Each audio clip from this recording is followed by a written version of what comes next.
I watched my husband die 3 feet away from me, and I felt nothing. No scream escaped my lips. No tears burned my eyes. I simply stood there in my torn nightgown, blood splattered across my bare feet, and watched the life drain from the man who had spent 7 years turning me into a ghost of myself. The gunshot still echoed in my ears when the man holding the weapon turned to look at me. His eyes were dark as midnight, cold as the grave he had just created. And when he spoke, his voice was silk wrapped around steel. He said 4 words that would change everything I thought I knew about freedom, about survival, about what it truly means to be saved. He said, "Now you belong to me." But here is the thing they never tell you about being rescued from a monster. Sometimes the hand that pulls you from the flames is holding a match of its own. Sometimes salvation looks exactly like damnation wearing a different face. And sometimes, just sometimes, the devil you do not know is the only one capable of teaching you that you were never meant to be anyone's victim. My name is Seraphina Valdez, and this is the story of how a mafia boss killed my abusive husband and demanded me as payment. But it is not the story you think it is. It is not a tale of one cage replacing another. It is the story of how I burned every cage to the ground and emerged from the ashes as something no one expected. Not even me. Before you continue, I want to know something. Where in this world are you watching from right now? Drop your location in the comments because I am genuinely curious about where this story is finding you tonight. And if you have not already, hit that subscribe button right now because this journey is going to take you places you never anticipated, and you will not want to miss a single moment of what comes next. Let me take you back to where it all began. Not the night my husband died, but the night I realized I was already dead inside. It was raining. It always seemed to be raining in my memories of that house, as if the sky itself was mourning the woman I used to be. I was 23 years old when I married Garrett Holloway, and I thought I was the luckiest woman alive. He was handsome in that sharp, dangerous way that makes young women foolish. He had money, influence, and a smile that made me forget my own name. My mother warned me. She said, "Seraphina, a man who moves that fast is running from something, or toward something, and either way, you do not want to be caught in his path." I did not listen. I was so desperate to escape the poverty of my childhood, so hungry for something beautiful, that I convinced myself his intensity was passion. His possessiveness was devotion. His jealousy was love. By the time I understood the truth, it was already too late. The first time Garrett hit me was 3 months after our wedding. We were at a charity gala, and I had laughed too long at another man's joke. A business associate of his, someone whose name I cannot even remember now. The ride home was silent, that terrible silence that precedes a storm. And I remember thinking how strange it was that I could feel the temperature in the car dropping even though the heater was on. When we got home, he grabbed me by the hair before I even had my coat off. He slammed me against the wall so hard that the painting behind me crashed to the floor. And then his fist connected with my ribs. I could not breathe. I could not scream. I could only stare at this stranger wearing my husband's face and wonder how I had never seen the monster living behind his eyes. He cried afterward. They always cry afterward, do they not? He held me on the floor of our foyer, surrounded by broken glass and shattered promises, and he wept into my hair. He said he was sorry. He said he loved me. He said it would never happen again.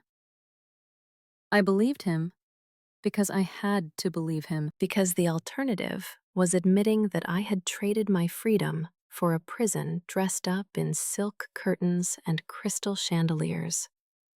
I was trapped. Garrett controlled everything: the money, the cars, the phone. The few friendships I had managed to maintain withered and died under the weight of his constant surveillance. My mother passed away 2 years into my marriage, and he would not even let me attend the funeral alone. He stood beside me at her grave, his hand wrapped around my wrist like a shackle, and I could not even cry properly because I knew he would punish me later for showing too much emotion in public. The years blurred together after that. A black eye here, a broken wrist there. Excuses stacked upon excuses until I had built an entire architecture of lies to explain away the ruins of my body. I fell down the stairs. I walked into a door. I am just clumsy, you know how it is. No one believed me, but no one helped me either. That is the thing about abuse that people do not understand until they have lived it. Everyone can see it, but no one wants to get involved.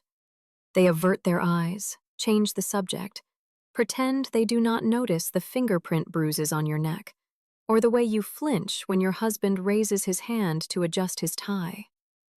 I tried to leave once, just once.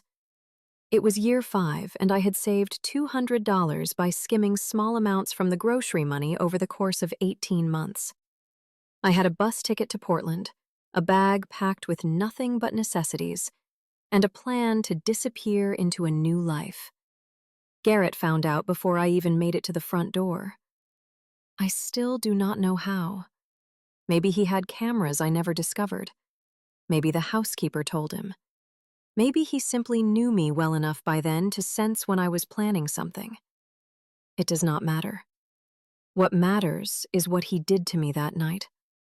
I spent 3 weeks in the hospital. He told everyone I had been in a car accident.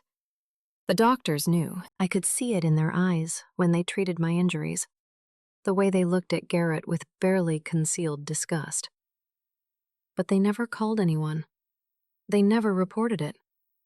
They just patched me up and sent me back to my personal hell with a bottle of painkillers and instructions to take it easy.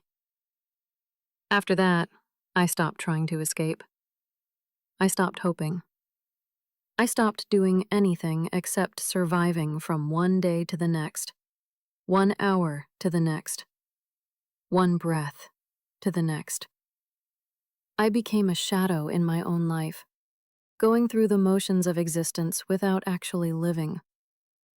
Garrett liked me better that way. A broken wife is an obedient wife, after all. Which brings me to the night everything changed. It was a Tuesday. Such an ordinary day for the extraordinary violence that was about to unfold. Garrett had been in a foul mood all week, something about a business deal gone wrong. I had learned to read his moods the way sailors read weather patterns, and I knew a storm was coming. I tried to make myself invisible. I wore the dress he liked. I cooked his favorite meal.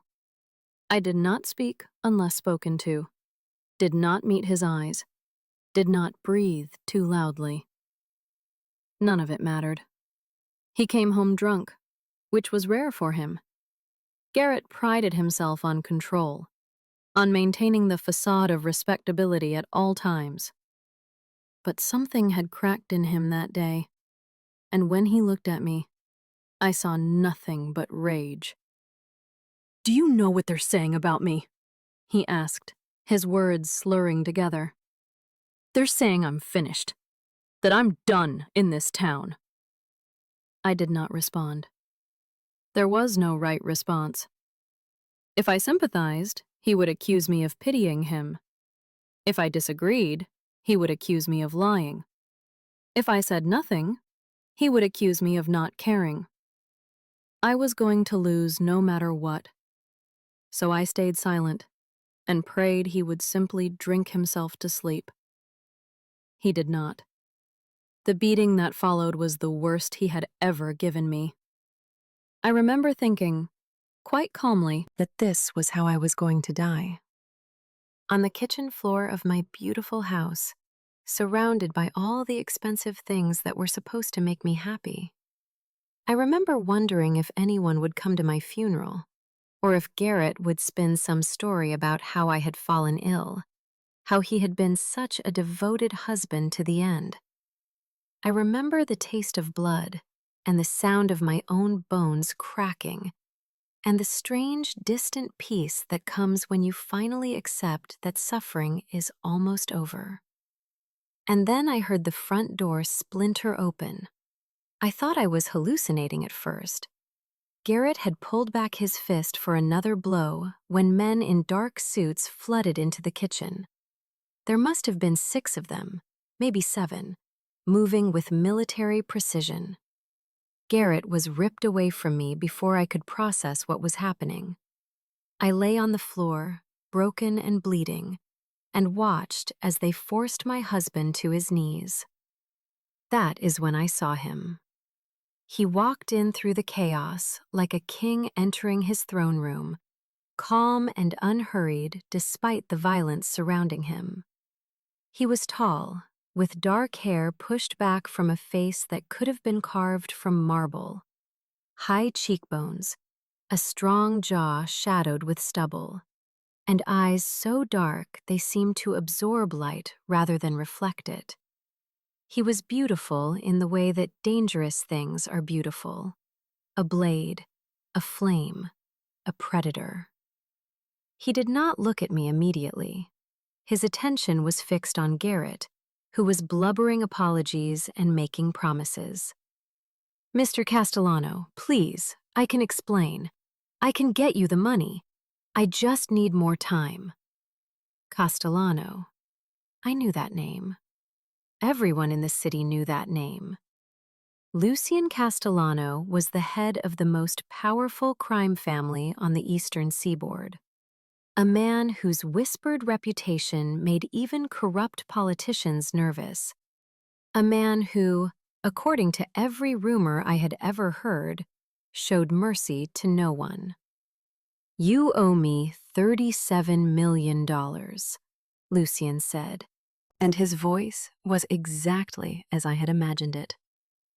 Low, controlled, terrifying in its calmness. "You have had 6 months to make this right, Garrett. 6 months of extensions, of second chances, of my remarkable patience. And instead of honoring your debt, you have been living in this mansion, driving your fancy cars, and spending money you do not have on a lifestyle you cannot afford." Garrett was crying now. I had never seen him cry before. Not really. Not like this, with snot running down his face and his whole body shaking with terror. "Please," he kept saying. "Please, please, please." Lucian finally looked at me then. His dark eyes swept over my broken body, cataloging every injury, every bruise, every piece of evidence of the hell I had been living. Something flickered in his expression. It was there and gone so fast I almost missed it. But for just a moment, I saw rage. Not the kind of rage I was used to. Not the hot, explosive anger that preceded a beating. This was cold, calculated, infinitely more dangerous. "Is this your wife?" Lucian asked. Garrett nodded frantically. Yes, that's Seraphina. She's nobody. She doesn't know anything about my business, I swear." Lucian continued to look at me. I stared back, too broken to be afraid, too exhausted to do anything but wait for whatever was coming next. For a long moment, no one moved. The only sound was Garrett's pathetic whimpering and the rasp of my own breathing. Lucian Castellano studied me like I was a puzzle he was trying to solve, and I found myself wondering what he saw. A victim? A liability? A piece of property to be disposed of alongside its owner? Help her up, Lucien finally said. Two of his men immediately moved toward me. They were surprisingly gentle as they lifted me to my feet, supporting most of my weight when my legs threatened to buckle. I bit back a cry of pain as my broken ribs shifted, and I saw Lucien's jaw tighten almost imperceptibly. She needs a hospital, one of the men said quietly. She can barely stand. Lucien nodded once. Call Dr. Marchetti. Have him meet us at the estate. Then he turned his attention back to Garrett. My husband had not stopped talking the entire time, a stream of desperate promises and excuses tumbling from his lips. But now he went silent, as Lucien crouched down to meet his eyes. I want you to understand something, Lucien said, his voice conversational, almost friendly. I am not going to kill you because of the money. Money can be recovered. Deals can be renegotiated. I have killed men for far less than 37 million, yes. But I have also shown mercy for far more. Tonight I was prepared to offer you one final chance. Hope flickered in Garrett's eyes. Pathetic, desperate hope. I'll do anything, he said. Anything you want. I swear. Lucien smiled, and it was the coldest expression I had ever seen on a human face. I was prepared to offer you that chance, he repeated, until I walked into this house and saw what you were doing to your wife. Garrett's hope died as quickly as it had appeared. That's different. That's personal. She's my wife. What happens between us is none of your business. The crack of Lucien's palm connecting with Garrett's face echoed through the kitchen. It was not a punch, just an open-handed slap, but it snapped Garrett's head to the side and split his lip open against his teeth. Everything in my territory is my business, Lucien said. And you just gave me a reason to do what I have wanted to do since the first time I met you. He stood up, brushing off his hands as if Garrett's touch had contaminated them. One of his men stepped forward, pressing a gun into Lucien's waiting palm. Please, Garrett sobbed. Please don't do this. I'll give you everything. The house, the cars, everything I own. Lucien pointed the gun at Garrett's head. You have nothing I want. The gunshot was louder than I expected. I had never heard a gun fired in real life before, not up close like that. The sound seemed to fill the entire room, to echo in my chest, to shake something loose inside me that I had not even known was stuck. Garrett crumpled to the floor, and I felt absolutely nothing. I searched inside myself for grief, for horror, for some appropriate emotional response to watching my husband die. But there was only emptiness. Emptiness, and underneath it, something that felt dangerously close to relief. Lucien handed the gun back to his man and turned to face me. I should have been terrified. I should have been screaming, fighting, trying to escape. But I just stood there, held up by his men, and looked at the man who had just made me a widow. You were hurt badly, he said. It was not a question. I nodded, not trusting my voice. My doctor will take care of you. You will stay at my estate until you are recovered. Again, not a question. There was no room for negotiation in his tone. I nodded again. What choice did I have? I could barely stand. I had no money, no family, nowhere to go. Even if I managed to escape, what would I be escaping to? A shelter? The streets?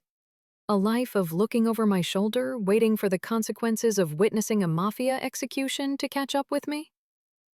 Lucien watched me for another long moment, and I had the strangest sense that he was reading my thoughts, that he could see every calculation running through my mind, and was waiting to see what conclusion I would reach. "Your husband owed me a great deal of money," he finally said. "Money that I am unlikely to recover from his estate, given how thoroughly he has run his businesses into the ground. So I am going to make you an offer, Seraphina." The sound of my name on his lips sent a shiver down my spine. Not entirely fear, though there was certainly fear. Something else. Something I refused to name. "You can walk away tonight," he continued. "I will give you cash." Enough to start over somewhere far from here. You will forget my name, forget what you saw, and disappear. Or, he paused, and I swear the temperature in the room dropped 10 degrees. Or you can come with me. Consider yourself payment for your husband's debt. Work for me until I decide the debt is satisfied. And in exchange, I will give you something I suspect you have not had in a very long time. I wanted to ask what that was. I wanted to tell him to go to hell. I wanted to collapse on the floor next to my dead husband's body and never get up again. Instead, I heard myself say, "What would you give me?" Lucien smiled, and this time it was different. Still dangerous, still predatory, but with something almost like warmth underneath. "Safety," he said. "Purpose. And the chance to become something other than a victim." I should have chosen the money. I should have chosen freedom, anonymity, a quiet life somewhere no one knew my name. Any rational person would have chosen to walk away from the Mafia boss who had just executed someone in front of them. But I was not feeling particularly rational. I was feeling something else entirely. Something that had been dormant inside me for 7 years, buried so deep I had forgotten it existed. Anger. Not at Garrett, not at Lucien, at myself, at the world, at every single person who had seen my suffering and looked away. At every moment I had accepted my fate instead of fighting against it. I was so tired of being helpless, so tired of being nothing. And this man, this terrifying, beautiful, dangerous man, was offering me a chance to become something else. "I'll come with you," I said. The ride to Lucien's estate took almost an hour. I drifted in and out of consciousness, the pain of my injuries competing with exhaustion for control of my body. Every time I opened my eyes, I found Lucien watching me from across the limousine, his face unreadable. At some point, we stopped being in the city. Trees lined the road, dark shapes against a darker sky. And then we were passing through iron gates onto a long driveway that seemed to go on forever. The house that emerged from the darkness was not a house at all. It was a palace. Stone walls covered in ivy, windows that glowed with warm light, a fountain in the center of a circular driveway, water glittering under strategically placed lamps. I had thought Garrett's mansion was impressive. This made it look like a garden shed. "Welcome to the Castellano estate," Lucian said, and there was something in his voice that might have been pride. "This is your home now, for as long as you choose to stay." I wanted to point out that I had not chosen anything, that he had essentially forced me into this arrangement by making my alternatives impossible. But I was too tired to argue. And besides, some part of me knew it was not entirely true. I could have taken the money and run. I could have chosen a different path. I stayed because I wanted to. Because somewhere in the ruins of my soul, a spark had ignited, and I wanted to see what kind of fire it would become. The next few weeks passed in a haze of recovery. Dr. Marchetti turned out to be a gentle older man with kind eyes and steady hands. and he visited daily to check on my progress. I had 3 broken ribs, a fractured wrist, a severe concussion, and more bruises than he could count. He never asked how I got them. He never looked at me with pity or judgment. He simply treated my injuries and told me, every single day, that I was stronger than I knew. I was given a room in the east wing of the estate. It was larger than my entire apartment had been before I married Garrett, with a canopy bed, a private bathroom, and windows that overlooked gardens that seemed to stretch on forever. A woman named Valentina was assigned to attend to me. She was small and fierce, with silver-streaked dark hair and a no-nonsense attitude that I immediately respected. She brought me meals, helped me bathe when I was too weak to manage alone, and sat with me when the nightmares came. I saw very little of Lucien during those first weeks. He was a presence in the house, a name on everyone's lips, but he seemed to be deliberately keeping his distance. I told myself it was a relief. I told myself I was grateful for the space to heal without his dark eyes watching my every move. I was lying, of course. I found myself listening for his footsteps in the hallway, asking Valentina casual questions about his schedule, his habits, his life, wondering what exactly I was to him. Payment for a debt? A charity case? Something else entirely? The answer came on my 18th night in the estate. I was finally strong enough to leave my room, and I had wandered down to the library in search of something to read. It was a beautiful space. 2 stories of floor-to-ceiling bookshelves with a spiral staircase connecting them. I was reaching for a novel on one of the higher shelves when I heard his voice behind me. "You're healing well." I spun around, my heart hammering. Lucien stood in the doorway, dressed casually in black pants and a gray sweater, looking nothing like the cold-eyed killer I had watched execute my husband. He looked almost normal, almost approachable, almost human. "Dr. Marchetti says I'm a fast healer," I said, trying to keep my voice steady. "He says it's because I'm stubborn." Lucien's lips twitched. I believe it. He moved into the room, and I forced myself not to back away. I was done retreating from men, done making myself small to avoid their attention. If I was going to live in this man's house, work for this man's organization, I was going to do it on my feet. "You wanted to see me?" I asked. He raised an eyebrow. "What makes you think that?" "You've been avoiding me for 18 days. If you're here now, it's because you have something to say." Something flickered in his eyes. Surprise, maybe. Or approval. "You're observant. Good." You'll need to be. He gestured to a pair of armchairs by the fireplace. "Sit. We have things to discuss." We sat across from each other, the fire crackling between us, and I waited. Lucien was silent for a long moment, studying me with that unsettling intensity that seemed to be his default expression. "Tell me about yourself, Seraphina. Not your marriage, not your husband. You." The question caught me off guard. No one had asked me about myself in so long that I had almost forgotten I existed outside of my role as Garrett's wife. I don't know what you want to know." "Everything," he said simply. "Start at the beginning." So I did. I told him about growing up in a cramped apartment with a mother who worked 3 jobs to keep us fed. About being the smartest girl in my school, but never being able to afford college.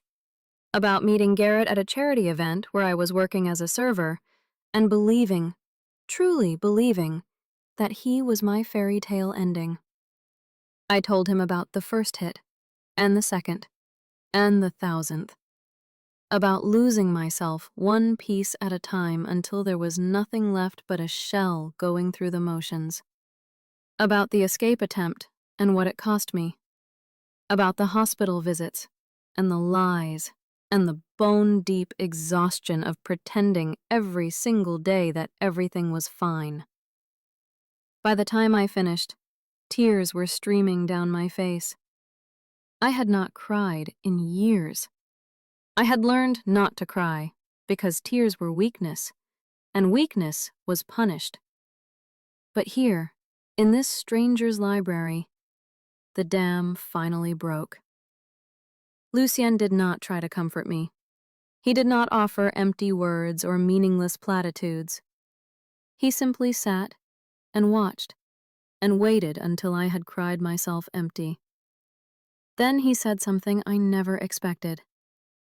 "Thank you for trusting me with your story. Now let me tell you mine." Lucien Castellano was not born into power. He was forged in fire, shaped by tragedy, and hardened by betrayal. As he spoke, I saw glimpses of a man I had not expected to exist beneath the cold exterior. He was born in a small town in southern Italy, the youngest of 3 brothers. His father was a fisherman, his mother a seamstress, and they were happy in the way that people who have nothing often are, content with simple pleasures and small joys. That ended when Lucien was 7 years old. A rival family, seeking to expand their territory, decided that his father's fishing boat would make a convenient cover for their smuggling operations. When his father refused, they burned their house to the ground, with his family inside. Lucien survived only because he had snuck out that night to watch the stars from a nearby hill. He came home to flames and screaming, and the smell of burning flesh that would haunt his nightmares for the rest of his life. A man named Salvatore Castellano found him wandering the streets the next morning, a traumatized child with nothing left in the world. Salvatore was the head of one of Italy's oldest crime families, and he had come to the town to deal with the men who had killed Lucien's family. "He gave me a choice," Lucien said, his voice distant with memory. "I could go to an orphanage and try to forget what had happened. Or I could come with him and learn how to make sure it never happened again." I knew which choice he had made. The evidence was sitting in front of me. Salvatore raised me as his own son. He had no children, no heir, and I think he saw something in me that reminded him of himself. I was angry. I was hungry. I was willing to do whatever it took to become strong enough that no one could ever hurt me again. He paused, and I saw his hands tighten on the arms of his chair. I was 12 years old when I killed for the first time. The man who had ordered my family's murder. Salvatore gave me the knife and told me that vengeance was a dish best served by the hands of those who had been wronged. I did not hesitate. I should have been horrified. A 12-year-old killer. A child raised in violence and blood. But I understood, in a way that surprised me. I understood the burning need to take back control, to transform from prey into predator. I had felt it myself, that night in my kitchen, when Garrett's blood splattered across my feet and I felt nothing but relief. Salvatore died when I was 25, Lucien continued. Heart attack. The only enemy he could not defeat. He left me everything. The businesses, the territory, the enemies.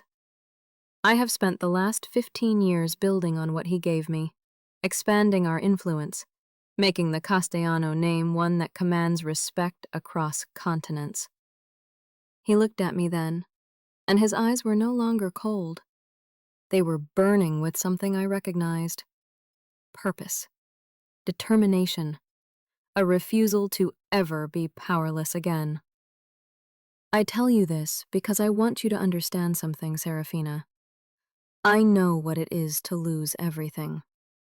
I know what it is to be remade by suffering. And I know what it is to build a new life from the ashes of the old. He leaned forward, his gaze holding mine, You are not here to be a servant. You are not here to be a prisoner. You are here because I saw something in you that night in your kitchen. Something that most people lose when they are beaten down as thoroughly as you were. I swallowed. What did you see? Fire, he said simply. Banked, buried, nearly extinguished, but still burning. I want to help you fan that flame, Seraphina. I want to help you become something no one will ever be able to break again. It was the most seductive offer anyone had ever made me. Not money, not security. Transformation. The chance to become someone new, someone stronger, someone who would never again be anyone's victim. Let me pause here and ask you something. Have you ever had a moment where someone saw something in you that you could not see in yourself? A moment where someone believed in your potential when you had given up on believing? Tell me in the comments, because I think those moments are the ones that change us most profoundly. And while you are thinking about that, make sure you are subscribed, because this story is about to take turns you never anticipated. What exactly would I be doing? I asked. Lucien settled back in his chair. That depends on you. What are you good at? I almost laughed. Nothing. I was a server before I got married. Garrett never let me work or learn anything that might have given me independence. You're wrong. His voice was sharp. You survived 7 years with a monster. You learned to read his moods, anticipate his violence, navigate his unpredictability. Those skills are not nothing. They are exactly what makes someone valuable in my world. I had never thought of it that way. The things I had learned to survive Garrett as skills rather than scars. You have also spent 7 years watching, Lucien continued, observing. You said yourself that Garrett entertained business associates at your home, that you attended events and parties. What did you learn? I considered the question seriously. I learned that men talk freely when they think women aren't paying attention. I learned to remember names, faces, relationships. I learned who was sleeping with whose wife, who was skimming from whose business, who smiled while plotting someone's downfall. Lucien smiled, and this time it reached his eyes. Intelligence gathering. You would be valuable in social situations where my men cannot go unnoticed. A beautiful woman with a talent for observation and a face that inspires underestimation. Something warm bloomed in my chest. No one had called me beautiful in years. Garrett's compliments had dried up long ago, replaced by criticism and contempt. But Lucien said it like a fact, without expectation or manipulation. You want me to be a spy? I want you to be whatever you choose to be. A spy, a strategist, a partner. The only requirement is that you bring value to the organization. Everything else is up to you. Over the following months, I threw myself into my new life with a desperation that bordered on obsession. I trained with the best people Lucien could provide. Self-defense with a former military specialist who did not care about my healing injuries and pushed me until I was ready to collapse. Firearms with a woman named Isadora who could shoot a target at 200 yards without breaking a sweat. Social engineering with a charming man named Felix who taught me how to manipulate conversations, extract information, and disappear into any social situation. I learned to fight, to shoot, to lie convincingly, to walk into a room and read every person in it within 30 seconds. I learned the business of the Castellano family, the legitimate enterprises that laundered money, and the illegitimate ones that generated it. I learned who our allies were and who our enemies were, and how those categories often shifted without warning. Most importantly, I learned who I was underneath the years of abuse and submission. I discovered that I was intelligent, cunning, ruthless when I needed to be. I had a talent for understanding people, for seeing beneath their masks to the truth underneath.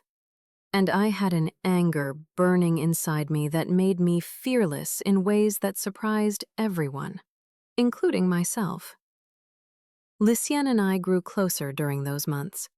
We ate dinner together most nights, discussing business and strategy, and sometimes just talking about nothing in particular. He told me stories about Salvatore, about his childhood in Italy, about the things he dreamed of building before he died. I told him about my mother, about the books I had loved as a child, about the person I had wanted to become before Garrett stole that possibility from me. We did not touch. We did not cross any lines. But there was something building between us, something that crackled in the air whenever we were in the same room. I caught him watching me when he thought I was not paying attention. I found myself dressing more carefully when I knew I would see him. I lay awake at night thinking about his dark eyes and his rare smiles, and the way he made me feel like I was worth something. I told myself it was gratitude, admiration, the natural result of being rescued and remade by someone. I was lying, and I knew I was lying, but I was not ready to admit the truth yet. The first time I went into the field was 6 months after I arrived at the estate. A charity gala hosted by a man named Vincent Kovac, a rival family's consigliere who we suspected was skimming money from his boss. Lucien wanted confirmation before he passed the information along, a strategic move that would eliminate an enemy while appearing to do them a favor. I wore a red dress that Valentina had helped me choose, elegant but not ostentatious, designed to attract attention without seeming to try. My hair was swept up, my makeup carefully applied to highlight my best features. When I looked in the mirror, I barely recognized myself. The woman staring back at me was not Garrett's broken wife. She was someone new, someone dangerous. Someone who was about to walk into a room full of predators and prove that she was the most dangerous one there. Lucien found me in the foyer before I left. He stood at the bottom of the staircase, watching me descend with an expression I could not read. "You look—" He trailed off, something rare for a man who always seemed to know exactly what to say. "Adequate?" I suggested, a smile tugging at my lips. "Devastating," he corrected. Then, before I could respond, he pressed something into my hand. It was a necklace, a simple gold chain with a small pendant shaped like a flame. "For luck," he said, "and to remind you what you are." I wore it against my skin, hidden beneath my dress, and I felt its warmth all night like a promise. The gala was everything I had been trained for. I circulated through the crowd, making small talk, laughing at jokes, being exactly the kind of woman that powerful men underestimate. I danced with Vincent Kovac and let him believe he was charming me. I listened to him brag about his investments, his influence, his plans for the future. And when he excused himself to take a phone call, I followed at a discreet distance. He was not careful. Why would he be? He was surrounded by allies, in a building he controlled, talking to a woman he had dismissed as decorative and harmless. He never saw me slip into the room behind him, never heard me recording his conversation on the device Felix had given me, never suspected that the beautiful, vapid woman who had laughed at his jokes was anything other than what she appeared to be. I walked out of that gala with proof that Vincent Kovac was stealing from his own family to fund a gambling addiction that had spiraled out of control. I walked out feeling more alive than I had ever felt in my entire life. When I returned to the estate, Lucien was waiting. I handed him the recording device, my hands steady, my heart racing with triumph rather than fear. He listened to the contents without expression. Then he looked at me, and I saw something in his eyes that made my breath catch. Pride, respect, and something else. Something that looked very much like hunger. "You did well," he said. "I know." He laughed. Actually laughed.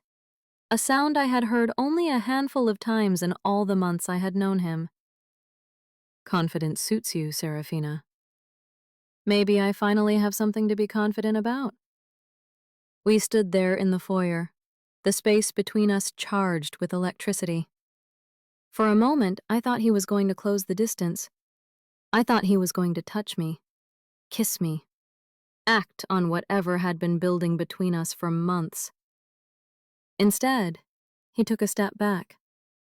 His expression shuddered, the walls slamming back into place. "Get some rest.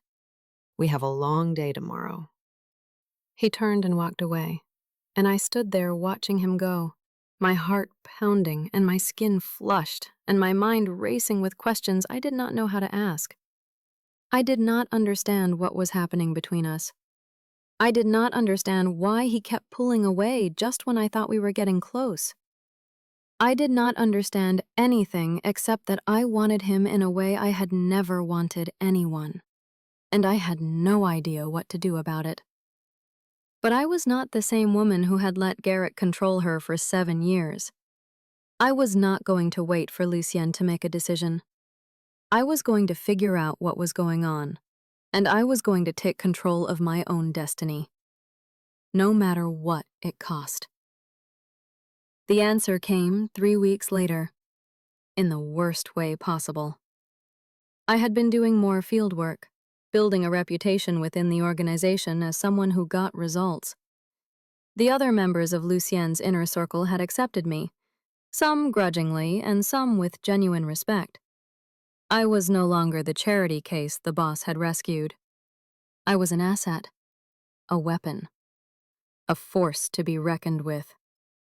But there were still those who resented my presence, who saw me as an outsider, a liability, a woman who had no business in a world of men and violence.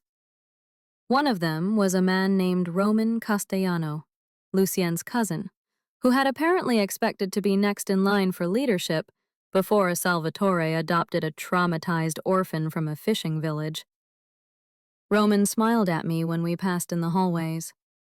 He said all the right things, made all the right gestures, but I had spent 7 years learning to read men who smiled while planning violence. And I knew Roman hated me with a passion that bordered on obsession. It was Roman who told me about Lucien's first wife. We were at a family dinner, one of the formal occasions where the entire Castellano organization gathered to maintain the illusion of unity. I was seated beside Roman, separated from Lucian by a long table and dozens of conversations. Roman leaned close, his breath warm against my ear. "You know he'll never actually be with you, right? You're too much like her." I kept my expression neutral. "Like who?" "Isabella." He smiled, showing too many teeth. "His wife, the one who died." I did not react. I did not give him the satisfaction of seeing how much his words affected me. But I filed the information away, adding it to my mental map of Lucian Castellano, the parts of him I had not yet uncovered. That night, I went to Valentina. She had become something like a friend over the months, the closest thing I had to one since losing contact with everyone I knew before Garrett. "Tell me about Isabella," I said. Valentina's face went pale. "Where did you hear that name?" "Roman." Her expression darkened. "That snake. He's trying to destabilize you. Don't let him." "Then give me the truth so I can't be destabilized. I'd rather know what I'm dealing with than be blindsided." She was silent for a long moment. Then she sighed and sat down beside me. "Isabella was Lucian's wife. They married young, barely 20, arranged by Salvatore to strengthen ties with another family. But unlike most arranged marriages, they fell in love. Deeply. Completely. She was pregnant when she died. The words hit me like a physical blow. Pregnant. A wife he loved. A child he never got to meet. What happened? A rival family. They kidnapped her to use as leverage, but something went wrong. There was a confrontation. She was shot trying to escape. Valentina's voice was heavy with old grief. Lucian found her body in an abandoned warehouse. He held her for hours before anyone could convince him to let go. I understood then. I understood everything. Why he had rescued me. Why he had offered me a place in his world. Why he kept pulling away every time we got close. I reminded him of her. A woman victimized by men who should have protected her. A woman he could save in a way he could not save Isabella. But I was not a replacement for his dead wife. I was not a second chance to fix old guilt. I was my own person, with my own story. And I would not be a ghost in someone else's tragedy. I found Lucien in his study, reviewing documents by firelight. He looked up when I entered, and I saw the walls go up immediately. He knew why I was there. He had probably been waiting for this conversation since the day he brought me home. "Valentina told you," he said. It was not a question. "No, Roman told me." Valentina filled in the details. His expression flickered. Anger at his cousin, quickly controlled. "I should have told you myself. You were afraid," I finished. "Afraid that if you told me about her, you would have to confront why you really saved me." He sat down his documents and looked at me fully. "And what reason do you think that was?" "You thought you could save me because you couldn't save her. I was supposed to be your redemption, a way to balance the scales, to prove to yourself that you weren't helpless." I stepped closer, refusing to let him retreat. "But I am not Isabella, Lucien. I'm not a ghost you can resurrect or a sin you can atone for. I'm standing right here, alive and real and my own person. And I need to know if you see that. If you see me." The silence stretched between us, heavy with everything we had not said over all these months. I watched emotions war across his face, more expression than I had ever seen from him. Pain, longing, fear, and underneath it all, something that looked like hope. "I see you," he finally said. "That's what terrifies me." He stood up, moving toward me with deliberate slowness, giving me time to retreat if I wanted to. I did not move. I told myself that saving you was about justice, about punishing a man who deserved to die. But the truth is, I saw you lying on that floor, broken and bloody, and something inside me cracked open. Something I thought died with Isabella. He stopped inches away from me. I could feel the heat of his body, smell his cologne, see the pulse beating in his throat. "You're not her replacement," he said softly. "You're something entirely new. And that scares me more than anything has scared me in 15 years. I reached up and pressed my palm against his chest, feeling his heart pound beneath my hand. "I'm scared too," I admitted. I spent 7 years having every feeling beaten out of me. I don't know if I remember how to do this, how to trust someone, how to let someone close without waiting for the hit that's going to follow. "I will never hit you." His voice was fierce. I will never raise a hand against you, Seraphina. Not if we fight, not if you betray me, not if you give me every reason in the world to hurt you. That is one line I will never cross. I know. And I did know. I had known for months, even before I could articulate it. Lucian Castellano was capable of terrible things. He had killed men. He had destroyed lives. He had built an empire on violence and fear. But he would never turn that violence against me. It was strange, finding safety in the arms of a monster. But perhaps that was the lesson I needed to learn. That the real monsters are not always the ones who look dangerous. Sometimes they are the ones who smile while they destroy you. Sometimes they are the ones you marry.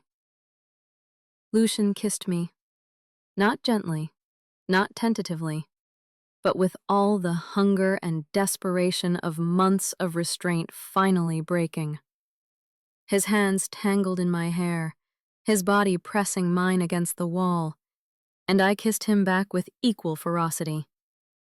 We had both been holding back for so long. We had both been afraid of what would happen when we finally let go. What happened was fire. Pure, consuming, transformative fire. I wish I could say that everything was simple after that we fell into a perfect relationship and lived happily ever after in our criminal empire. But life is not a fairy tale, and the forces that had been gathering against us were about to make themselves known. Roman Castellano made his move 2 months after Lucia and I became lovers. He had been building alliances within the organization, promising power and position to anyone willing to support a change in leadership. He had been cultivating relationships with rival families, hinting that he would be easier to deal with than his cousin. And he had been waiting for the perfect moment to strike. That moment came at a family meeting, a gathering of all the senior members of the Castellano organization. Lucien was presenting plans for a major expansion, a legitimate business venture that would cement our influence in the international market. Roman stood up in the middle of the presentation. "I've heard enough," he said, his voice cutting through Lucien's words. "We've all heard enough. This family used to be strong, respected, feared. And now look at us, taking orders from a man who spends more time with his pet project than with his own people." He looked directly at me, and his eyes were full of venom. "You've all seen it. He's distracted, compromised, making decisions based on what's between his legs instead of what's good for this family. I say it's time for a change." The room erupted. Some people were shouting in support of Roman. Others were defending Lucien. The meeting dissolved into chaos, and I watched it all with a cold certainty settling in my chest. This was not a spontaneous outburst. This was a coup. Roman had planned every moment, choreographed every supporter, timed his strike for maximum impact. And he had made one critical mistake. He had underestimated me. Because while Roman was busy making his speech, I was reading the room, watching faces, cataloging who was genuinely surprised and who had known this was coming. By the time Lucien regained control and ended the meeting, I had a mental list of everyone involved in the conspiracy, and I knew exactly what needed to be done. The counterattack took 3 weeks to plan and 1 night to execute. I worked alongside Lucien, using every skill I had developed over the past year. We identified Roman's co-conspirators. We discovered the rival families he had been dealing with. We uncovered the promises he had made and the lies he had told to gain support. Then we struck. Not with violence, though there was violence when it became necessary. We struck with information. We exposed every betrayal Roman had committed against the family, every deal with enemies, every lie he had told to the people who trusted him. By dawn, Roman had lost every ally he had cultivated. Those who had supported him out of genuine grievance were given the choice to recommit to Lucienne or leave the organization peacefully. Those who had supported him out of ambition found their own secrets exposed, their positions compromised, their influence destroyed. Roman himself was brought before Lucienne in the same study where we had first kissed. I stood beside my lover, watching as his cousin was forced to his knees. "You had everything," Lucienne said, his voice heavy with disappointment. "You were my family, my blood. I would have given you anything you asked for. But you wanted what I could not give you: my place, my power, my life." Roman snarled up at him. "You stole what was rightfully mine. Salvatore should have chosen me. I was his blood, not you. Just because he found you crying in the street like a pathetic orphan." Lucienne hit him. Once. Hard enough to snap his head to the side and silence his words. "Salvatore chose me because he saw something in me that he never saw in you. Not ruthlessness, not intelligence, loyalty. I would have died for him. I would have died for this family. You would have sold us all for a chance at the throne." He stepped back, nodding to his men. "Take him to the warehouse. I'll deal with him later." As Roman was dragged away, still shouting threats and curses, Lucienne turned to me. His face was drawn with exhaustion and grief. Betrayal by family was the deepest wound, and Roman had cut him to the bone.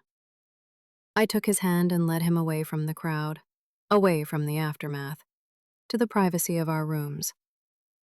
"I need you to know something," I said, once we were alone. "This victory was yours as much as mine. Without your intelligence, your analysis, your unwavering support, Roman would have succeeded." I shook my head. "I did what anyone would have done to protect what I care about."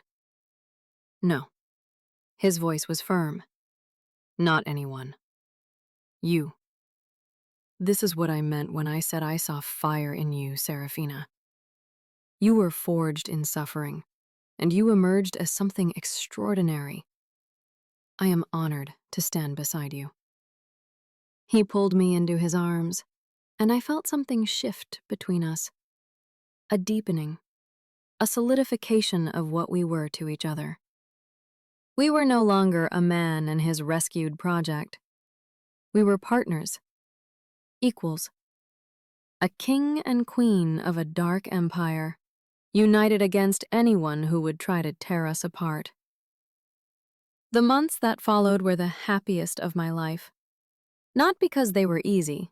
They were not. Running a criminal organization is complicated, dangerous, and morally ambiguous in ways I had never imagined. But I had purpose. I had power. I had someone who loved me without condition and without violence. And I had finally become the person I was always meant to be. I transformed from Lucien's partner to his co-leader, earning my position through competence and dedication rather than just association.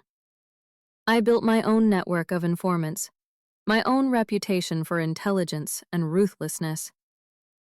The people who had once seen me as the boss's woman learned to see me as a force in my own right. But there was one thing I had not yet dealt with. One ghost from my past that still haunted me. Garrett's business partners. The men who had known about his abuse and done nothing. The men who had smiled at me at parties while I hid bruises beneath expensive makeup. The men who had helped him maintain the facade of respectable businessman while he turned me into a punching bag. There were 3 of them. 3 men who had been close enough to see the truth and had chosen to look away. They had profited from Garrett's illegal dealings, participated in his schemes, covered for his crimes both financial and personal. And they were still out there, living their comfortable lives, never facing consequences for their complicity. I took them down, one by one. The first was a man named Theodore Whitmore. He had been Garrett's lawyer, the one who had structured our prenuptial agreement to ensure I could never leave, never have access to money, never escape. I discovered he had been embezzling from his other clients for years. A few well-placed leaks to the appropriate authorities, and he was facing criminal charges, professional disgrace, and the end of everything he had built. The second was Douglas Matheson, Garrett's business partner. He had been in our home dozens of times. He had seen the bruises, the fear, the careful way I moved around my husband. And he had joked with Garrett about keeping women in line. I found evidence of his involvement in a human trafficking ring. Low level, but damning. He was arrested in his office, in front of his colleagues, his reputation destroyed beyond recovery. The third was the hardest. Alexander Vance, the doctor who had treated me after my escape attempt. The one who had looked into my eyes and known exactly what was happening, and had done nothing. He had taken an oath to do no harm, and he had sent me back to my abuser without a word. I could have destroyed him the same way I destroyed the others. I had enough information to end his career, his marriage, his comfortable life. But that felt too clean, too impersonal. I wanted him to understand exactly what he had done. So I arranged a meeting. I walked into his office on a Tuesday afternoon, dressed in a suit that cost more than his monthly salary, looking nothing like the broken woman he had treated years ago.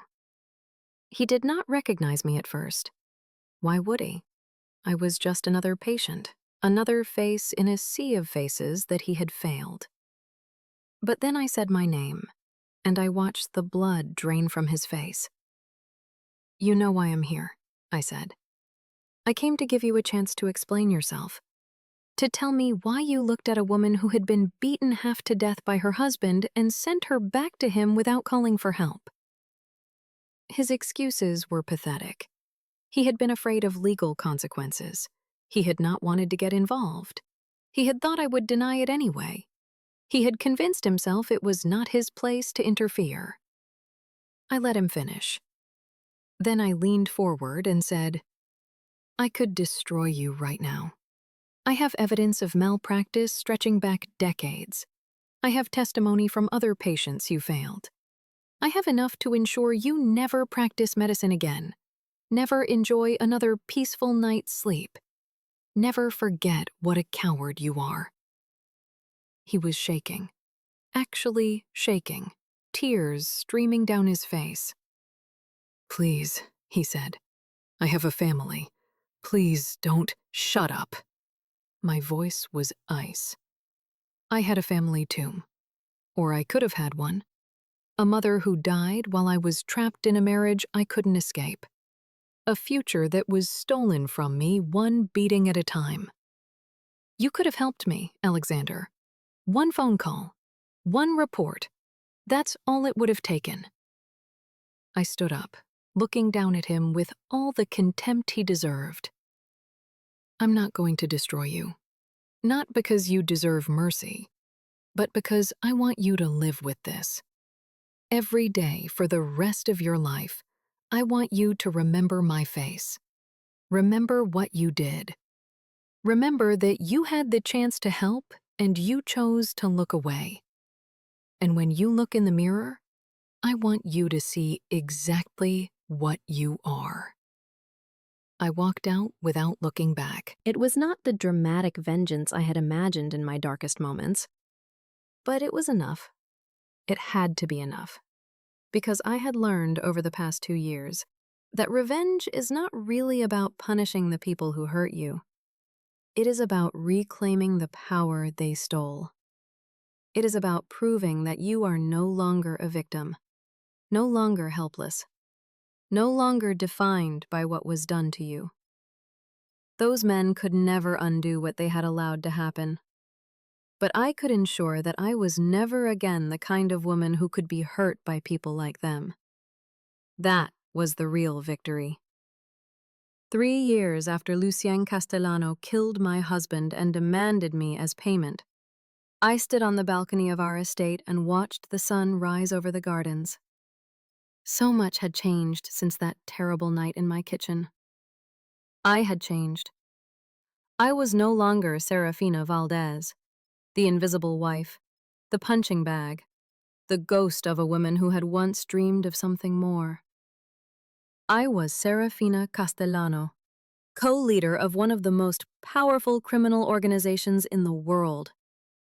I was feared, respected, loved. Lucien came up behind me, wrapping his arms around my waist and resting his chin on my shoulder. "You're thinking again," he murmured. "Dangerous habit." I smiled, leaning back against his solid warmth. "I was thinking about the night we met." "Ah, when I burst into your kitchen and executed your husband in front of you. Very romantic." "It was romantic," I insisted, in a twisted sort of way. "You gave me something no one else ever had." "What's that?" "Choice. You gave me the option to walk away, to take money and disappear and never see you again. No one had ever given me a real choice before." He turned me to face him, his dark eyes soft with emotion. "I almost didn't. Almost just took you with me without asking. But I knew, even then, that you deserved better than another man making decisions for you." "How did you know that? You had met me for 5 minutes." I was lying on the floor, bleeding. "I knew because of the way you looked at me." He tucked a strand of hair behind my ear. "You weren't afraid. Not really. You were waiting, watching, calculating. Even beaten half to death, you were thinking about your options, trying to find a way to survive. I knew right then that you were extraordinary." I kissed him, soft and slow, pouring all of my love and gratitude into the gesture. "I never thanked you properly," I said against his lips, "for saving me, for giving me a chance to become something new." "You don't need to thank me. You saved yourself, Seraphina. All I did was give you the tools." We stood there as the sun climbed higher, racked in each other's arms, and I reflected on the impossible journey that had brought me to this moment. I had started as a poor girl with big dreams. I had become a rich man's property, a beautiful object to be used and discarded. I had been broken down until there was almost nothing left, and then I had been remade. Not by Lucien, though he had helped, by myself, by my own determination, my own fire, my own refusal to accept that my story ended in that kitchen with my husband's blood on the floor. Some people would say I had simply traded one captor for another, that I had replaced an abusive husband with a criminal kingpin, traded a gilded cage for a kingdom built on blood. But those people did not understand what I had really gained. I had gained agency, the ability to make my own choices, live my own life, face my own consequences. I was not Lucien's possession. I was his partner, his equal, his other half in every way that mattered. We made decisions together. We built our empire together. We protected each other with a ferocity that had become legendary in our world. I had gained purpose. The skills I had developed, the intelligence network I had built, the reputation I had earned, all of it gave my life meaning in a way it never had before. I was not just surviving anymore. I was thriving. I was making a difference even if that difference was often morally complicated. I had gained love, real love, not the possessive obsession Garrett had called love. Lucien saw me, not the mask I wore in public, not the weapon I had become, but the woman underneath, the broken parts and the healed parts and everything in between. He loved all of it, and he showed me that love every single day.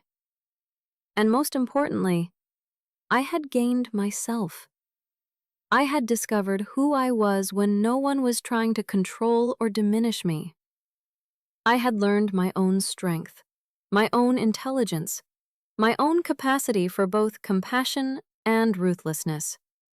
I had become the person I was always meant to be, and no one could ever take that away from me. There is a question I have asked myself many times over the years. Was it worth it? All the suffering, all the pain, all the years of being broken and beaten down. Was it worth it to end up here? The answer is complicated. I would not wish what I went through on anyone. The scars, both visible and invisible, will never fully heal. There are nights when I still wake up gasping, trapped in memories of fists and fear and helplessness. There are moments when a raised voice or a sudden movement sends me back to that kitchen, to that bedroom, to every place where Garrett hurt me. But I also know that I would not be who I am without that crucible. I would not be as strong, as wise, as capable of appreciating the good things in my life. The fire that Lucien saw in me was lit in the darkness of my marriage, fueled by every blow I survived, every tear I swallowed, every morning I woke up and chose to keep breathing. I am not grateful for the abuse. I refuse to frame trauma as a gift. But I am grateful for who I have become on the other side of it. As I write this, as I share my story with you, I want you to understand something. If you are in the situation I was in, if you are being hurt by someone who is supposed to love you, please know that it is not your fault. It is never your fault. And please know that it can get better. Not easily, not quickly, not without help and support, and probably more strength than you think you have. But it can get better. You can survive. You can escape. You can become something new. I am not saying that a mafia boss is going to burst into your kitchen and execute your abuser. That is not a realistic escape plan, and it is not what I am suggesting. What I am saying is that there are resources out there. Shelters, hotlines, organizations dedicated to helping people like us find safety and freedom. Please reach out to them. Please give yourself the chance to survive and heal and become the person you were always meant to be. You deserve that chance. You deserve so much more than you know. The final chapter of my story is not really an ending. It is a beginning. Lucien and I continue to build our empire, to strengthen our position, to prepare for whatever challenges the future holds. We face enemies together and celebrate victories together, and grow stronger with every passing year. We are not perfect. Our world is violent and dangerous and morally gray in ways that would make many people uncomfortable. But it is ours. We built it together, and we will defend it together. And nothing will ever make me go back to being the helpless woman I used to be. Last year, I finally did something I had been putting off for too long. I visited my mother's grave. I had not been back since her funeral, since Garrett stood beside me and prevented me from properly mourning. I went alone, in the early morning, when the cemetery was empty and quiet. I stood before her headstone and told her everything. About Garrett, about Lucien, about the person I had become. I told her that I was sorry I had not listened to her warning. I told her that I had survived despite everything. I told her that I had found love and purpose and happiness in the most unlikely place, and I told her that I would carry her memory with me every day for the rest of my life. I think she would have been proud of me, not for the criminal empire, maybe, but for surviving, for fighting, for refusing to be destroyed. That is the legacy she gave me, and it is the one I honor with every breath. So here I am, Seraphina Castellano, writing the end of one story and the beginning of another. I do not know what the future holds. No one ever does. But I know that I will face it standing tall, with fire in my heart and steel in my spine, and the love of a dangerous man who saw me when I could not see myself. If you have made it this far, thank you for listening. Thank you for caring about my story. And thank you for believing that broken things can become beautiful again. Because they can. They really can. All it takes is the right kind of fire. And if anyone ever tells you that you are worthless, that you deserve what you get, that you will never be anything more than what they have made you, look them in the eye and remember my words.